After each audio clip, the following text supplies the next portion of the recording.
এই লোকটির শরীর ধীরে ধীরে পরিবর্তন হতে শুরু করে।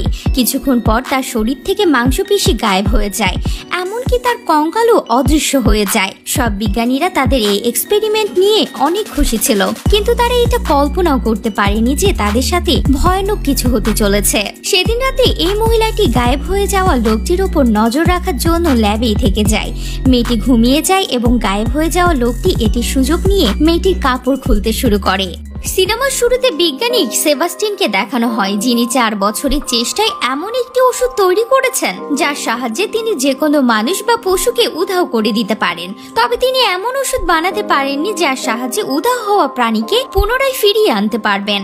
গত 11 মাস ধরে তিনি এই ওষুধ আবিষ্কারের চেষ্টায় ব্যস্ত, যাতে সে উধাও হওয়া যে কোনো কিছুকে পুনরায় ফিরিয়ে আনতে পারেন। তবে 11 মাস চেষ্টার পর তিনি শেষমেশ সফল হন, আর এই কথাটা সে তার সহকর্মী লিন্ডা ম্যাথিউ এবং বাকি সকলকে জানান এবং তাদের ল্যাবে যেতে বলেন। এবার তার ইজাবেল নামক যে গরিলাকে উধাও করেছিল তাকে অজ্ঞান করে এবং তাকে খাটে শুইয়ে দেয়। তারপর তারা সেই গরিলার শরীরে এই ওষুধ প্রয়োগ করে, যেটা সেবাস্টিন গত রাতে তৈরি করেছিল, যাতে উধাও হওয়া পুনরায় নিজের রূপে ফিরে আসে।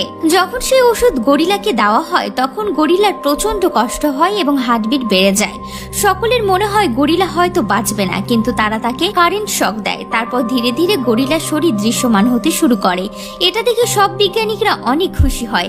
তারা আসলে এইসব গবেষণা করছিল মিলিটারির জন্য। মিলিটারির তরফ থেকে সেবাস্টিনকে এই কাজটা দেয়া হয়েছিল। তাকে এমন ওষুধ তৈরি করতে বলা হয়েছিল যার দ্বারা যে কাউকে উদ্ধার করা যাবে, যাতে সে ওষুধের সাহায্যে ইউএস মিলিটারি আরো শক্তিশালী হয়ে যায়। কিন্তু যখন মিলিটারিদের বড় বড় অফিসারদের সাথে সেবাস্টিনের মিটিং হয় তখন সে মিথ্যে বলে এবং জানায় যে সে কোনো কিছু উধাও করতে সক্ষম হলেও পুনরায় ফিরিয়ে আনার কৌশল এখনো উদ্ধার করতে পারেননি এবং সে আরো কিছুটা সময় চেয়ে নেয়। মিলিটারি সুপারি সেবাস্টিনকে জানায়, তোমাকে আগে অনেক সময় দেয়া হয়েছে, দ্রুত তুমি ওষুধ আবিষ্কার করো, নইলে তোমার জায়গায় আমরা অন্য কাউকে রাখবো। সেখান থেকে বেরোনোর পর লিন্ডা এবং ম্যাথিউ সেবাস্টিনকে জিজ্ঞাসা করে, তুমি মিথ্যে কেন বললে? এর উত্তরে সেবাস্টিন বলে, আমি এই ওষুধ মানুষের উপর প্রয়োগ করতে চাই। সেবাস্টিন চাইছিল এই ওষুধ আবিষ্কারের ক্রেডিট সে পাক। যদি মিলিটারিকে জানাতো তাহলে তারা এই আবিষ্কার নিজেদের কন্ট্রোলে নিয়ে নিত। সেবাস্টিন নিজের উপরে ওষুধ প্রয়োগ করতে চাইছিল, আর এজন্য লিন্ডা ও ম্যাথিউর সাহায্য চায়। তারা দুজন রাজি হয় এবং তার টিমের বাকি সবাইকে মিথ্যে বলে যে মিলিটারি তরফে এই ওষুধ মানুষের শরীরে প্রয়োগের অনুমতি দেয়া হয়েছে, আর সেবাস্টিন সেটা নিজের শরীরে প্রয়োগ করতে চায়।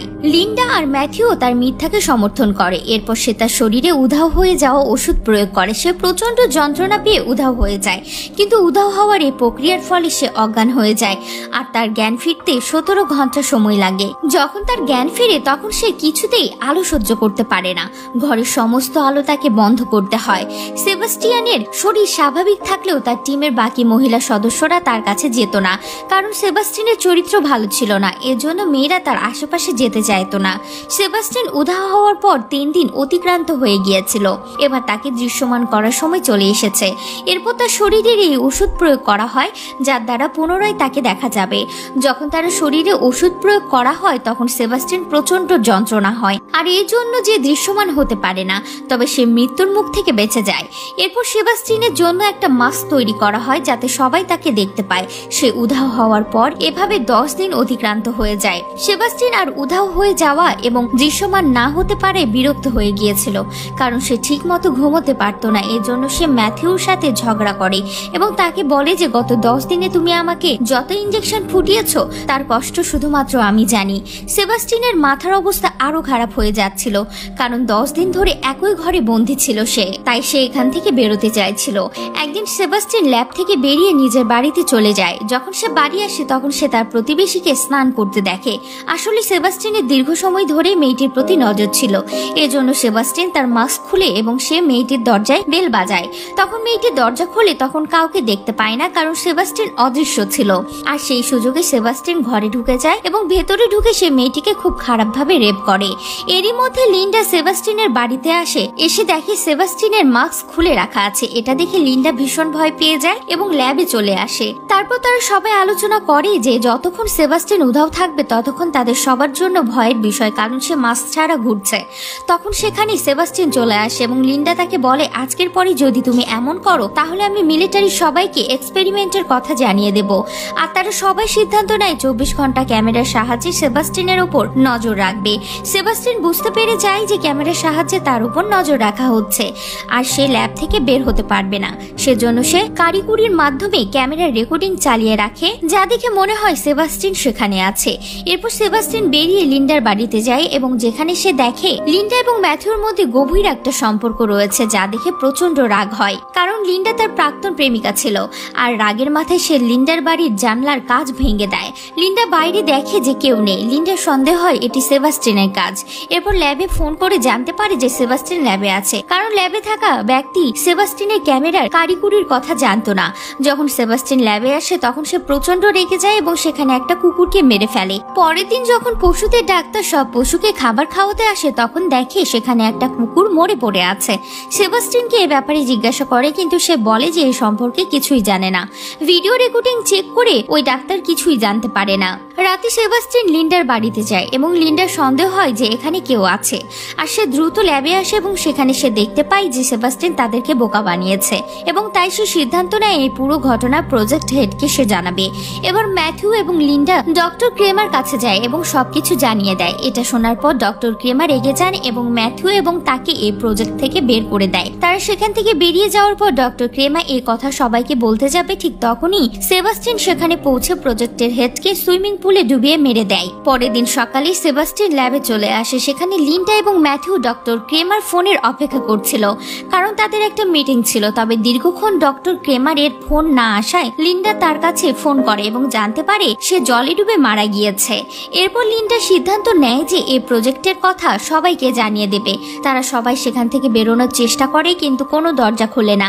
আর এই কাজটা করছিল সেবাস্টিন, শুধুমাত্র তার আইডিটাই আনলক ছিল। এবার সবাই সিদ্ধান্ত নেয় যে যেভাবে হোক সেবাস্টিনকে ধরতে হবে। সেবাস্টিন তখনও সেই ল্যাবেই ছিল। তারা সবাই বেরিয়ে গেলেও জেনিস কিছু ভুলে যায় আর যখন সেটা নিতে ল্যাবে যায় তখন তাকে সেবাস্টিন মেরে ফেলে। সবাই বুঝে যায় যে সেবাস্টিন তাদের সবাইকে মেরে ফেলতে চায়, যাতে কেউ সেবাস্টিনের রহস্যের কথা জানতে না পারে। এবার ল্যাবের একটা বিশেষ ম্যাপের সাহায্যে তারা সেবাস্টিনের লোকেশন খুঁজে নেয় এবং সেখানে তাকে ধরতে যায় ম্যাথিউ এবং কার্টার, কিন্তু সেবাস্টিন কার্টারকে আহত করে। ম্যাথিউ তার দিকে গুলি ছোড়ে কিন্তু সে কোনোভাবে পালিয়ে যায়। কার্টার খুব খারাপভাবে আহত হয়েছিল, তার রক্তের প্রয়োজন ছিল। যখন সারা রক্ত নিতে যায় কিন্তু সেবাস্টিন সেখানে চলে আসে এবং তাকেও মেরে ফেলে। অন্যদিকে কার্টার মারা যায়। এখন মাত্র 3 জনই বেঁচে ছিল, লিন্ডা, ম্যাথিউ এবং ফ্র্যাঙ্ক। তারা সবাই সারাকে খুঁজতে যায় আর তারা একটা ফ্রিজের মধ্যে সারার লাশ খুঁজে পায়। আর সেই সময় সেবাস্টিন ফ্র্যাঙ্কের শরীরে একটা লোহার রড ঢুকিয়ে তাকে মেরে ফেলে। ম্যাথিউ তাকে বাঁচানোর চেষ্টা করে, তখন সেবাস্টিন তাকেও আঘাত করে আর ম্যাথিউ এবং লিন্ডাকে ফ্রিজের মধ্যে আটকে সেখান থেকে চলে যায়, যাতে ঠান্ডায় জমে তারা মারা যায়। ফ্রিজের তাপমাত্রা ধীরে ধীরে কমতে শুরু করলেও লিন্ডা আশা ছাড়েনি। সে দরজার কাঁচ ভাঙার চেষ্টা করে কিন্তু ব্যর্থ হয়। তখন ম্যাথিউ অজ্ঞান হয়ে যায়। অপরদিকে সেবাস্টিন একটা বোমা তৈরি করে সেখানে টাইমার সেট করে সেখান থেকে বেরোনোর চেষ্টা করে। এদিকে লিন্ডা কোনোভাবে দরজা খোলার চেষ্টা করে এবং সফল হয়। তারপর সে ম্যাথিউকে ফ্রিজ থেকে বের করে এবং তার সামনে আগুন জ্বালিয়ে দেয়, কারণ তার শরীর ঠান্ডা ছিল। এবার লিন্ডা সেখানে যায় যেখানে সেবাস্টিন লিফটে করে বাইরে যাচ্ছিল। লিফটের দরজা বন্ধ হওয়ার আগেই সেখানে লিন্ডা সিলিন্ডার নিয়ে পৌঁছে যায় এবং সেই সেবাস্টিনের গায়ে আগুন লেগে যায়। সেবাস্টিন জ্বলতে থাকে, তারপর ধীরে ধীরে উধাও হয়ে যায়। সেবাস্টিন প্রচন্ড রেগে যায়, লিন্ডাকে মারার জন্য ছটপট করে। এদিকে লিন্ডা আগুন নেভানোর পাইপ লাইন অন করে দেয় এবং জল পড়তে শুরু করে এবং সেবাস্টিনকে আবার দেখা যায় যে লিন্ডাকে ভীষণ খারাপভাবে মারে এবং তার গলা টিপতে থাকে। লিন্ডা মৃত্যুর মুখে চলে গিয়েছিল কিন্তু ম্যাথিউ এসে সেবাস্টিনকে রড দিয়ে মারে এবং সেবাস্টিন পড়ে যায়। তারপর ম্যাথিউ লিন্ডাকে সেখান থেকে তুলে নিয়ে যায়।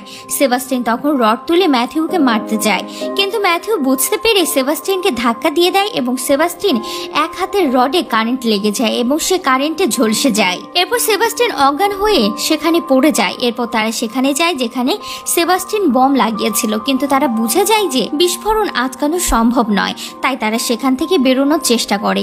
কিন্তু যেহেতু সেবাস্টিন সব জায়গাতে ঢোকা এবং বেরোনোর রাস্তা বন্ধ করে রেখেছিল তাই তারা তারা লিফটের উপরে থাকা ইমার্জেন্সি এক্সিট দিয়ে বেরোতে যায় এবং তখনই বোম ফেটে যায় আর তারা ধীরে ধীরে উপরে উঠতে থাকে। তখন সেবাস্টিয়ান নিচ থেকে লিন্ডার পা জড়িয়ে ধরে। ম্যাথিউ তাকে বাঁচানোর জন্য নিচে নামার চেষ্টা করে, কিন্তু তার আগেই সেবাস্টিয়ান লিন্ডাকে লিফটে নিয়ে ঝাঁপ দেয় আর সেখানে পুরনো দিনের কথা ভেবে লিন্ডাকে চুম্বন করতে বলে। লিন্ডা তাকে চুম্বন করে এবং সেই কেবিন ধরে নেয় যেটি লিফটের সঙ্গে আটকানো ছিল, যার সাহায্যে তারা লিফটের উপরে এবং নিচে যায়। এরপর বুদ্ধিমতী লিন্ডা একটি ট্রিগারে চাপ দেয়, যার জন্য সেবাস্টিয়ান লিফটের সাথে নিচে নেমে যায় এবং বিস্ফোরণের আগুনে ঝলসে মারা যায়। আর লিন্ডা ধীরে ধীরে উপরে চলে আসে আর ম্যাথিউ তাকে ধরে নেয় আর তারা দুজন তখনই বেরিয়ে আসে। আর এখানেই সিনেমাটি সমাপ্ত হয়ে যায়।